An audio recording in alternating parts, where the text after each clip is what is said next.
If you are looking to build a high quality retrieval augmented generation system, then you need to focus on cosine similarity.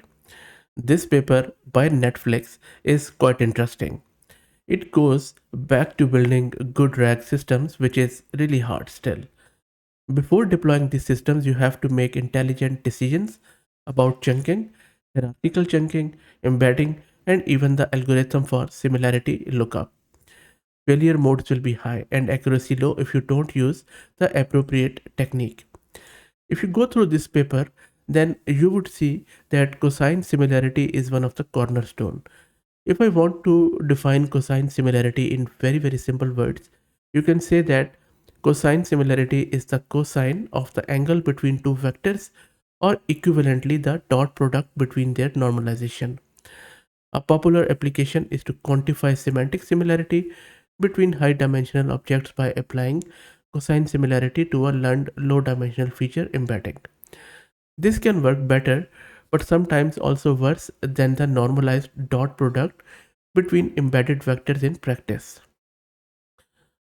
To gain insight into this empirical observation, these researchers have studied embeddings derived from regularized linear models, where closed form solutions facilitate analytical insights.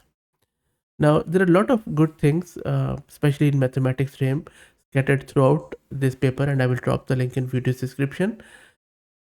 If you look at few of the examples given, you would see that it is common practice to use cosine similarity between learned user and item embeddings as a measure of semantic similarity between these entities.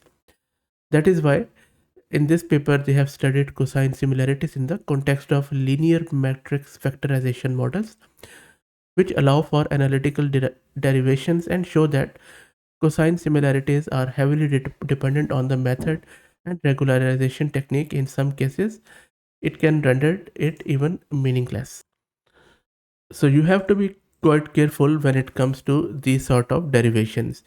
And analytical derivations are complemented experimentally by qualitatively examining the output of these models. Based on these insights, the paper cautioned against blindly using cosine similarity and proposed a couple of approaches to mitigate the various issues. So that's it, guys. A short, sweet introduction into cosine similarity and its some of the drawbacks. As I said, I will drop the link in video's description. Read through it. And if you're building a backbone RAG product, this paper is must in my humble opinion. And hats off to all of these researchers from Netflix. Let me know your thoughts. If you like the content, then please consider subscribing to the channel.